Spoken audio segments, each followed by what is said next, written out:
Sabah 8'de buradayız yine. Ya niye atıyorsun? Avuçla her yerini avuçla. Ya şuradan tuttum şuradan Zaten şuradan. olacak. Ya şuradan beni bir çeker misin? Benim en zor müşterim kim biliyor musunuz? Ya Serhat İnce. hep de bu laf. Buradan tuttum ya. FBI. Hazır mısınız? Geri vites lambalarını led yapıyoruz. Ivır zıvır işlerde bugün. Anahtarlar burada al. Erkan. Anahtarlar. Anahtarı ver. Kaç kilosun oğlum sen? Arabaya biniyorsun, arabam canı çıkıyor. Pew. Fena. Çünkü ben aldım. Tamam. Bunun markası ne? Max GTRS. Max GTR. Sponsorlu falan filan değil çünkü. Gümrük vergisi ödeyerek aldık bu arada. Kaç para ödedik lan? Tanesi herhalde bir 15 dolara falan civarı bunun. Bir şey soracağım, sen nasıl ödedin o parayı? Niye? Benden çıkmadı ki. Ha, o yüzden. Yalnız Yoksa Mustafa ödemez o parayı. ben de bu Niye araba, bu markayı aldık lan? Ben bilmiyorum bunu. Ne bu? onu ben şöyle anlatayım. Bunda kaç tane? 12-16 tane Cree chip var. Şöyle göstereyim. Bir dakika. Bu arada bu led işlerinden Mustafa anlıyor. Ben hiç anlamam. Bunun Cree chipleri Her boktan ben anlasam evin yolunu bulamam zaten. Yani az sayıda Cree chip, Nerede ya? çok sayıda Cobb chip'e Bakayım ben denktir. Şuradaki bakın üstü böyle boncukludur, baloncuklu. Ne o, ne demek? Bu Cree chip oluyor ama bunun sahtesi çok fazla var. Bazı belli başlı firmalara güvenebilirsiniz. Max GTRS, IGDM gibi. Farka bir bak bence.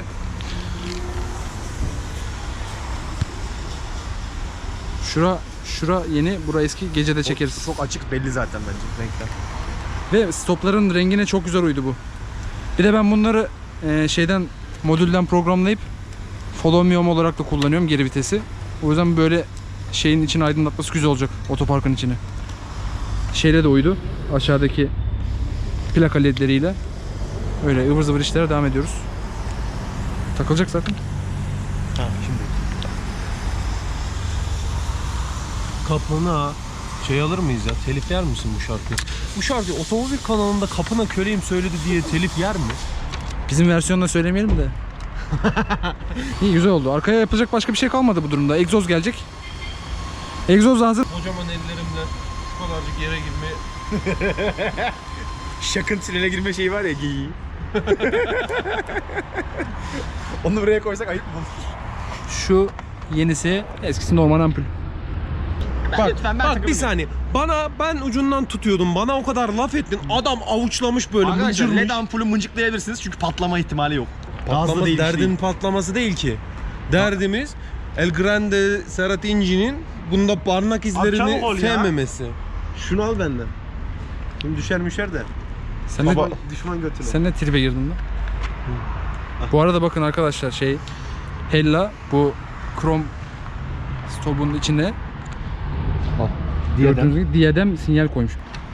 Hamutto Grande geldi. Bak. Bunu da al, Oo! dönersin. Hokey takımı. Ama adam sana gitti buldu getirdi, plastik la diyor. Plastik istemiyorum dediniz. Atarsın. Ya bak işine arkadaş. Tam öküzsün ya. Şunu da al, Götür. yersin. Abi Sen de bunu al, yersin.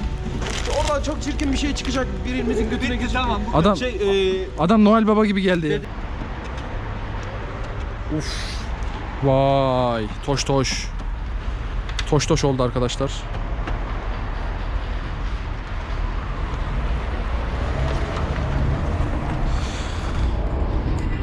Neyse, bu da böyle bir icraat işte.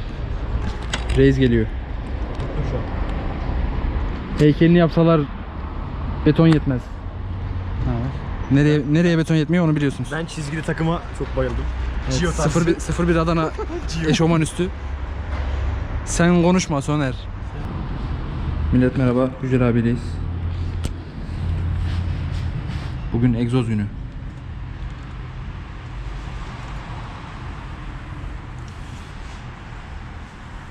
Bu arada buraya ısı tabelası yaptım.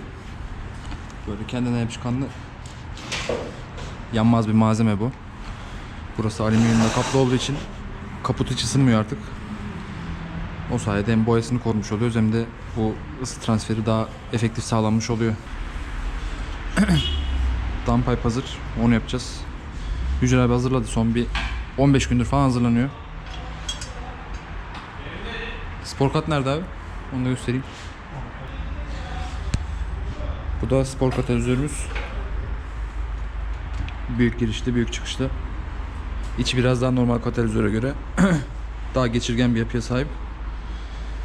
Downpipe'den sonra onu kullanacağız. Ondan sonra ortayla son. Orta yok mu? Orta krom susturucu, bu da yine el yapımı. Sonda böyle. Son normalde bu dışı Opel'in normal 1.6 turbo'nun egzozu. Kendi arabanın üzerindekiyle aynı yani. Bunun içini yaptı Yücel abi dışarıdan orijinal görünsün diye. Çünkü biliyorsunuz işte artık durumlar belli yani. Fazla anlatmaya gerek yok. O yüzden dışı orijinal görünümlü, içi onun krom tamamen. Onun sadece dışı kabağını kullanılıyor. İçi krom oluyor. Bu da orta. Bakalım birleşince nasıl bir şey olacak. İşte o diğer içi krom yapılanla tamamen aynı. Şekil şemal olarak. Bu kendi orijinal egzozu. GM hiç değişmemiş bugüne kadar. Hafif hafif paslanma başlamış. Gayet doğal. 10 sene olmuş. Ama herhangi bir delik falan bir şey yok. Biz bu kendi egzoz sistemini tamamen çıkarıp saklayacağız. Eğer bir gün satacak olursak ya da orijinale dönmek istediğimiz bir durumda direkt takılacak tekrar. Onu da bozmamış olacağız yani. Bu egzoz ucunu değiştireceğim. Bunun biraz daha büyük olanı var. Bu difüzörü dolduracak şekilde olanı. Benim önceki Astra-H'ta da onu kullanmıştık. Ondan kullanacağız. Önceki Astra-H'ın tüm egzozunu da zaten Yücel abi yapmıştı. Sene kaçtı abi? 2012 falan mı? O civar bir şeydi. Evet. Yani 8-10 yıldır Yücel abiyle egzoz işlerimizi hallediyoruz.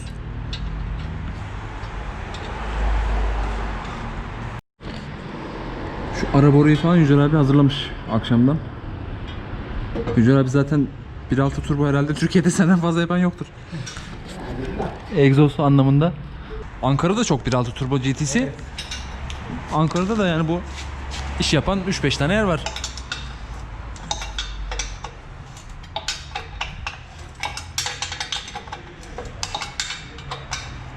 Mesela İstanbul'da marka oluyor bu egzoz işleri. Burada olmuyor. Niye anlamadım. Duygusal.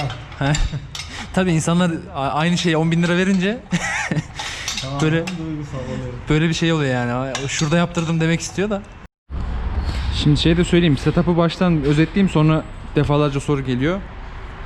Turbodan sonra downpipe, downpipe'dan sonra spor katalizör, sonra orta krom susturucu, son krom susturucu. Aralarda da krom 63'lük boru. Bu 63, 76, 71 bir sürü ebat var. Onların da hesaplama metotları var. Ya 1600 cc bir arabada 250 beygire kadar kullanılacaksa eğer, ki biz öyle yapacağız, 63'lük boru kullanılması gerekiyormuş. Hesaplayınca o çıkıyor. O yüzden biz de 63 kullanacağız. Bazen böyle şey geliyor, atmosferik arabalar geliyor. Egzoz yapılmış böyle 76 milim şey, koca egzoz. Bağırıyor, ortada bir şey yok. Onun dezavantajı ne olur? Saçma bir yakıtla karşı karşıya kalırsınız en başında. Yani ilk bariz belli olacak dezavantajı olur. Performans gerektiği kadar olmaz. Yani hiçbir faydası olmaz. Sadece ses olur. O ses de böyle saçma sapan çatıtılı patırtılı bir ses olur. Çünkü hava gerektiğinden çok daha az hava olduğu için 76 milim için sağa sola çarparak çıkar. Öyle garip bir ses çıkar, yani öyle saçma sapan bir ses olur. O yüzden eğer bir egzoz yaptıracaksanız o diametre denen şey, şu genişlik anlamındaki diametreye çok dikkat etmeniz gerekiyor. Bunu zaten üzerindekiler 55-56 civarı. Biz o diametreyi çok ciddi arttırmayacağız. Çünkü dediğim gibi 230 beygir civarı olacak bu araba sonuç olarak bittiğinde. Yani motor içi forged piston vesaire yapmayacağım için 230 beygir bunun kararı. O anlamda o kadar büyütmeye gerek kalmıyor egzoz diametresini. Mesela forged piston artı Castrolör turbo yapacak olsaydım eğer, o durumda 71'e çıkardık ve orta susturucuyu koymazdık mesela. Öyle egzoz dediğiniz şey setuplardan ibaret bir mevzu. İşinde, her işin olduğu gibi bu işin de bir bilimi var. O hesaplamalara vesaire bakarsanız iyice kafanıza oturur zaten o mevzuda. Yani matematiğini öğrenmekte fayda var, her işte olduğu gibi. Şimdi Yücel abi bu kendi katalizörünün olduğu ara boruyu söktü. Şu flex, egzoz flex'i. Egzoz sisteminin esnemesini sağlıyor, arabanın kasa hareketlerini absorbe edebilmek için. Turbonun çıkışı burada. Buradan şimdi buraya kadar downpipe şuraya kadar downpipe. Buradan ara boru, katalizör şu araya falan filan derken arkaya doğru gitmeye başlayacağız. Ama bir tane bağlantı parçası almaya gitti Yücel abi. Dükkanın içi eksi 45 derece, ben dondum. Biraz güneşe çıkayım. Güneş de yok da. Şuraya doğru gideyim en azından. Şimdi orijinali turbo bu tarafında. Hemen ağızda direkt katalizör var. Bu da downpipe yenisi. Arası düz. Herhangi bir kesen bir şey olmadığından dolayı çok daha rahat boşaltıyor. Şimdi o turbonun ağzındaki katalizör artı şu yerdeki katalizör, onun yerine bu katalizör. Hem daha fazla katalist alanı var hem de daha yüksek flow'a sahip, içindeki malzemenin buna uygun olmasından dolayı. Şöyle aşağı doğru tutarsak karşısı görünebiliyor bak. Yani kamerada görünmüyor da delikler bayağı ince yapıda ve çok miktarda delik var bu sayede. Çıkışı da çok rahat oluyor onun.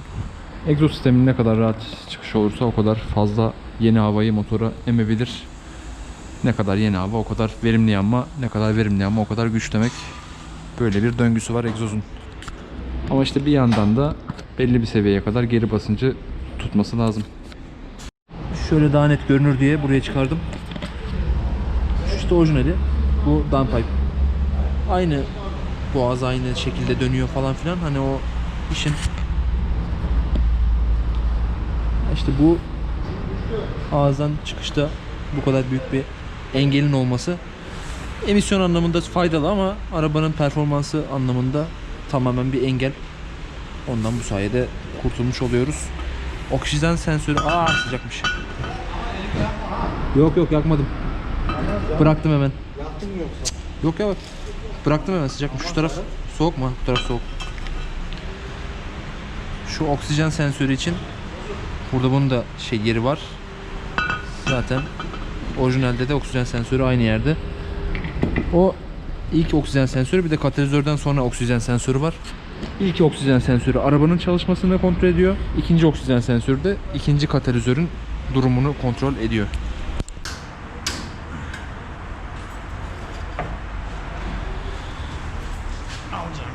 Arka susturucuyu. Bunu kullanacak mısın? Hayır. Dükkana götürdün mü? He, dükkan.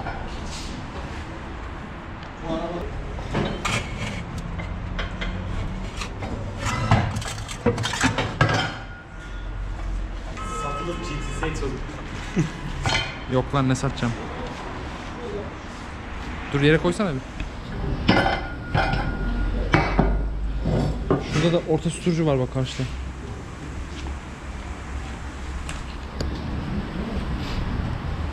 Bu işte orijinal orta susturucu. Onun yerine Yücel abi hazırladı bana. Krom susturucu takıyoruz. Bu free flow, içi normal susturucu. Bu sakına değmez herhalde. Yok. İkinci sensör için buraya yer yapıldı. O da yine yerinde dursun.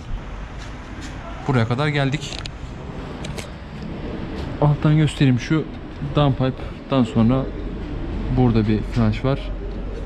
Burayı söküp takabilmek için eğer turbo ile falan bir işlem olursa buradan ayırabiliyoruz. Bu egzoz flexi. Bu kas hareketlerini egzoza yansıtmamak için, yani bu esnekliği sağlamak için. Yoksa hem ses hem de içeride titreşim olur hem de işte buralardan kırılma ihtimali oluyor kaynağın. Bu o baskıyı azaltıyor buradaki flex. Bundan sonra da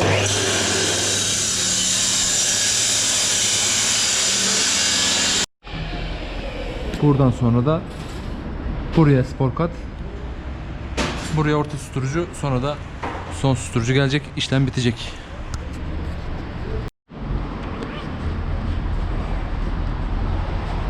Tamam bizler.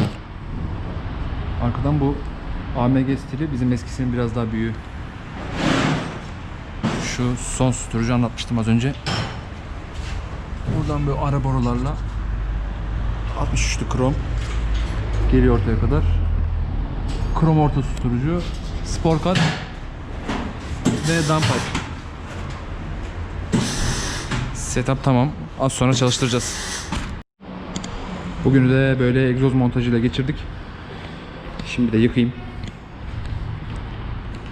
Sonra gece yazılım işiyle uğraşacağız. Yazılımını da halledelim. Artık arabanın kabahatlarıyla bir işi kalmamış oluyor. Var ufak tefek şeyler de.